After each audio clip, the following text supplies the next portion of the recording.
ഇരിക്കുന്ന ഉദ്ഘാടകൻ ജിജോ സർ, അതുപോലെ നമ്മുടെ അതിഥികളായി എത്തിയിട്ടുള്ള പ്രസാദ് സാർ, ഷഹാബുദ്ദീൻ സാർ ഉൾപ്പെടെയുള്ള മറ്റു വിശിഷ്ട വ്യക്തികളെ, ഇന്ന് നമ്മൾ ഈ ഒരു സെമിനാറിൽ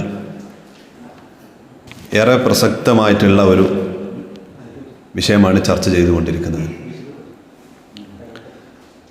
വയലൻസ് സിനിമകൾ കൗമാരപ്രായക്കാരെ സ്വാധീനിക്കുന്നുണ്ടോ എന്നുള്ളതാണ്. നമുക്കറിയാം, പഴയ കാലത്തൊക്കെ സിനിമകളുണ്ടായിരുന്നു.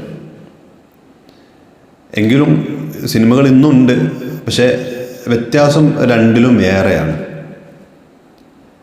പഴയ കാലത്തെ സിനിമകളൊക്കെ കുറേ കഥകളും അനുഭവങ്ങളും പ്രചോദനങ്ങളും കുടുംബ കഥകളൊക്കെ പറഞ്ഞിരുന്നു.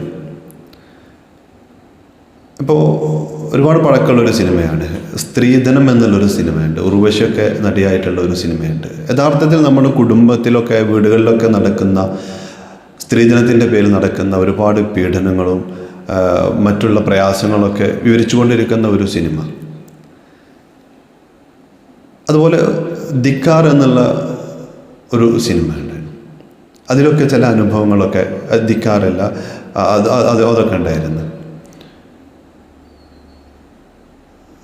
നോക്കൂ, പിന്നെ ഒരു ഹിന്ദി സിനിമ താരെ സമീൻ പർ, അമീർ ഖാനാണ് നായകൻ എന്നാണ് എൻ്റെ ഓർമ്മ. താരെ സമീൻ പർ എന്നുള്ള അധ്യാപകർക്കൊക്കെ ഏറ്റവും കൂടുതൽ മോട്ടിവേഷൻ നൽകുന്ന, ഒരു കുട്ടിയെ എങ്ങനെ പരിചരിക്കണമെന്ന് വിശദീകരിക്കുന്ന, കാരണം നമ്മളൊക്കെ അത് കണ്ടു കഴിഞ്ഞാൽ വീണ്ടും വീണ്ടും കാണാൻ വേണ്ടി കൊതിച്ചു പോകുന്ന ഗുണപാഠങ്ങളുള്ള സിനിമകൾ ഉള്ള ഒരു കാലം ഉണ്ടായിരുന്നു. സാന്ദർഭികമായി സൂചിപ്പിക്കുകയാണ്, ഞാൻ ഇന്ന് വരെ യഥാർത്ഥത്തിൽ തിയേറ്ററിൽ പോയി സിനിമ കണ്ടിട്ടില്ല. അതിനുള്ളൊരു കാരണം, നമ്മൾ പഠിക്കുന്ന ഒരു പ്രായത്തിൽ സിനിമ എന്നുള്ളത് വലിയൊരു തെറ്റായിട്ട് നമ്മുടെ മുമ്പിൽ ചിത്രീകരിക്കപ്പെട്ടു. അതുകൊണ്ട് തന്നെ ആ ഒരു തെറ്റ് ചെയ്യില്ല എന്നുള്ള ഉറച്ച തീരുമാനം കൊണ്ടാണ് ഇന്നും അത് ചെയ്യാതിരിക്കുന്നത്. പിന്നെ ഇതൊക്കെ എവിടുന്ന് കണ്ടുവച്ചാൽ ഇന്നുള്ള സംവിധാനം കൊണ്ട് നമ്മൾ ചില സമയത്തൊക്കെ കണ്ടുപോയി എന്നുള്ളത് മാത്രമാണ്. വർഷങ്ങളായി ഒരു സിനിമ മുഴുവനായിട്ട് കണ്ടിട്ട് ഞാൻ പറഞ്ഞു വരുന്നത്, ചിലതിലൊക്കെ നമുക്ക് ചില പാഠങ്ങളുണ്ട്. പക്ഷേ ഇന്ന് നടക്കുന്ന അധിക സിനിമകളും പുതിയ തലമുറയെ അവർക്ക് ഇഷ്ടമുള്ള, അവരെ ആകർഷിക്കാൻ വേണ്ടിയിട്ടുള്ള, അവരാൽ വിജയിപ്പിക്കാൻ വേണ്ടിയുള്ള കുറേ സീനുകൾ ഉൾപ്പെടുത്തിക്കൊണ്ടാണ് ഇന്ന് നടന്നുകൊണ്ടിരിക്കുന്നത്. മുമ്പ് സ്വാഗത ഭാഷണത്തിൽ ഇവിടെ സൂചിപ്പിച്ചു, ഒരു വചനമുണ്ട്, കുല്ലു മൗലൂദിൻ യൂലദു അലൽ ഫിത്തുറ എന്നുള്ളതാണ്.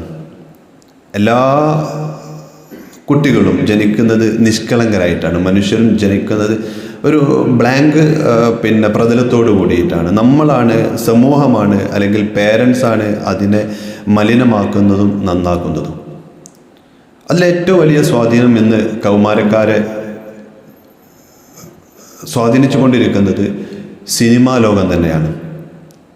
ഇപ്പോൾ പുതിയ തലമുറ, പുതിയ കുട്ടികളൊക്കെ എപ്പോഴും പാടിക്കൊണ്ടിരിക്കുന്ന ഒരു വരിയാണ് നമ്മളെ ഒരു ഗ്രൂപ്പിൽ വന്നത്.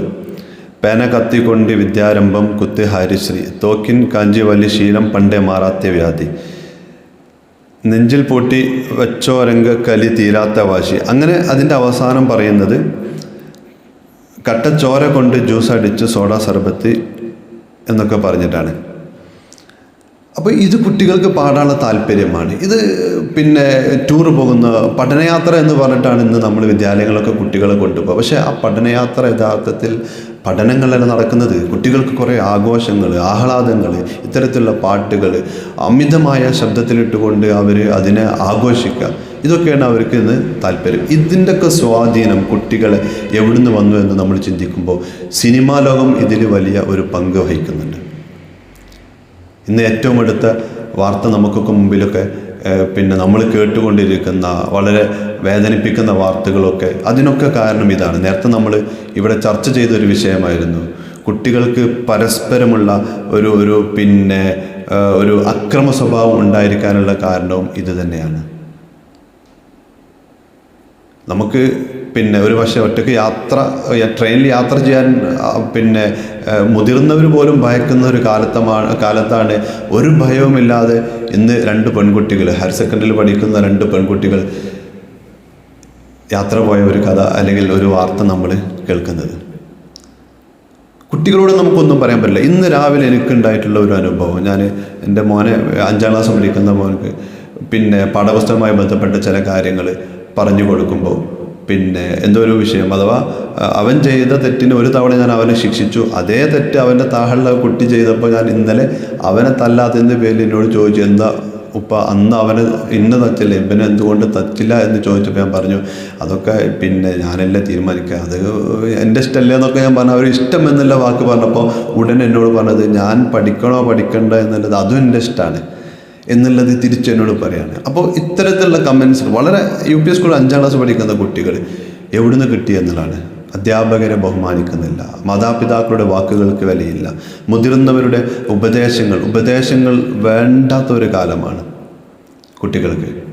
കാരണം അവരുടെ ലോകം എന്നുള്ളത് നേരത്തെ സൂചിപ്പിച്ചതുപോലെ സിനിമ ഒരു ആക്ടർ അതല്ലെങ്കിൽ ആക്ടറസ് എങ്ങനെ മുടി വളർത്തുന്നു, അവരുടെ പെരുമാറ്റങ്ങൾ എങ്ങനെയാണ്, അവരുടെ വേഷവിധാനങ്ങൾ എങ്ങനെയാണ്, അവരുടെ ബിഹേവിയർ എങ്ങനെയാണ്, ഇത് മാത്രമാണ് അവരുടെ ലോകത്ത്. അവിടെ പാരൻസിനൊരു വിലയില്ല.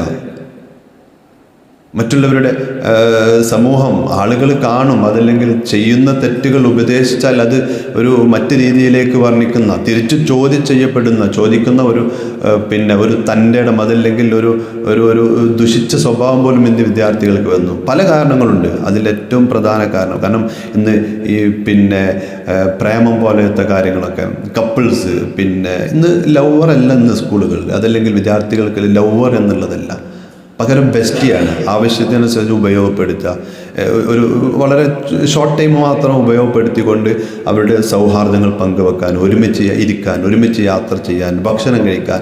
ഇത് കഴിഞ്ഞാൽ ആ ഒരു ഇയർ കഴിഞ്ഞാൽ അവർ പിരിയാണ് പരസ്പരം സമ്മതത്തോടു കൂടി. ഈ ഒരു തരത്തിലുള്ള അവിഹിതങ്ങളും അനാവശ്യ പ്രവർത്തനങ്ങളൊക്കെ ഇത്തരം കൗമാരക്കാർ, ലഹരി, കൊലപാതകങ്ങൾ, ഇതൊക്കെ ഇവരുടെ മനസ്സിൽ ഏറ്റവും കൂടുതൽ സ്വാധീനിക്കുന്നതിൻ്റെ വലിയൊരു പങ്ക് വഹിക്കുന്നത് സിനിമാ ലോകം തന്നെ എന്നുള്ളതാണ്. അതുകൊണ്ട് ഇത്തരത്തിലുള്ള സിനിമ, നേരത്തെ സൂചിപ്പിച്ചതുപോലെ ഇത്തരത്തിലുള്ള സിനിമകളൊക്കെ പുറം ലോകത്ത് എത്തിക്കുന്നതിന് മുമ്പ് സമൂഹത്തിനും കുട്ടികൾക്കും ആളുകൾക്കൊക്കെ ജനങ്ങൾക്കൊക്കെ ഉപകാരപ്രദമായിട്ടുള്ള ഭാഗങ്ങൾ മാത്രം ഉൾപ്പെടുത്തിക്കൊണ്ട് മറ്റുള്ള രീതിയിലുള്ളതൊക്കെ പൂർണ്ണമായും നിരോധിച്ചു കൊണ്ടുള്ള ഒരു സിനിമ ഇറക്കണം എന്നുകൂടെ സാന്ദർഭികമായി സൂചിപ്പിച്ചുകൊണ്ട് എന്നെ കേട്ട മുഴുവൻ ആളുകൾക്കും വളരെ